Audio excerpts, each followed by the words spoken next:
สงขลาสงขลาช่องโปโลนี่ผมจะพับตามพี่น้องพอเขาเนาะ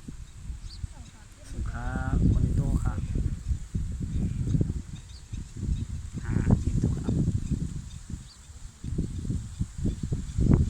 บรรยากาศช่วงฝนกำลังจะตกครับ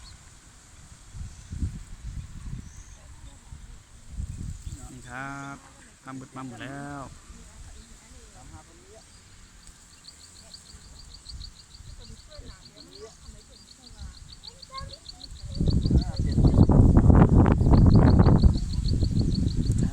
ก็ไม่มีอะไรมากมายครับคิดคำ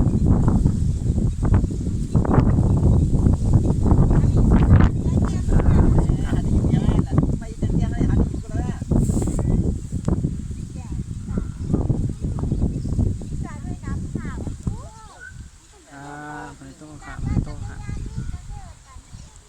สงขลาจนตีเขามาตัวใหญ่มาบันแห้งใจเขาเนาะครับ